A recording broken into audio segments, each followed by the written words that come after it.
This, let me move on to the file I'm presenting you here today.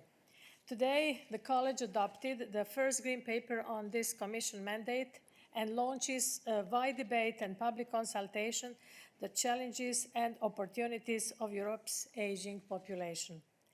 Despite the enormous challenges of the current pandemic, we are living healthier and longer lives. This is in itself a remarkable achievement. Over the last 50 years, our life expectancy at birth has increased by 10 years. This is quite significant. But undoubtedly, aging also poses challenges to us individually and to society as a whole. Aging is not a matter of older people only, it concerns all ages, all generations. Our entire life cycle is affected by it, from the day we are born. Therefore, aging needs to be factored in personal and policy decisions at every age. This raises many questions on the long-term impacts, for example, on care and pensions. Are our social protection systems fit to deal with the needs of aging societies? How we could foster healthy and active aging? What does this mean for young and older people today? And what does it mean for our societies, and for our future? This Green Paper discusses those topics and raises questions.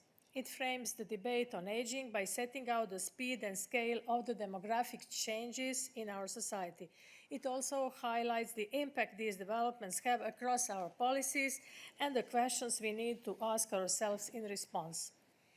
This covers everything from promoting healthy lifestyles and lifelong learning to strengthening health and care systems to cater for an older population.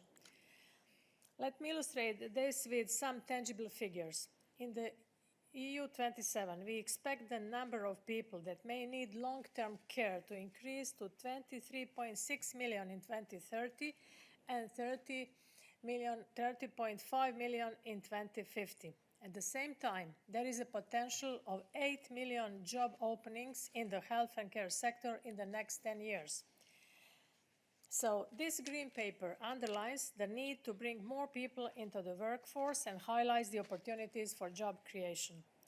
It looks at the impact of aging on our careers, well-being, pensions, social protection, and productivity. Through the Green Paper, we engage in a debate that will help to prepare responses to a number of challenges, such as a greater demand for healthcare and long-term care, growing difficulties to sustain social protection systems, and the working age population shrinks, ways to boost productivity and increase labor market participation. But we are also looking at the positives and opportunities that aging brings, which are, for example, aging is a driver for innovation and a silver economy. There are also opportunities for intergenerational living and learning and volunteering.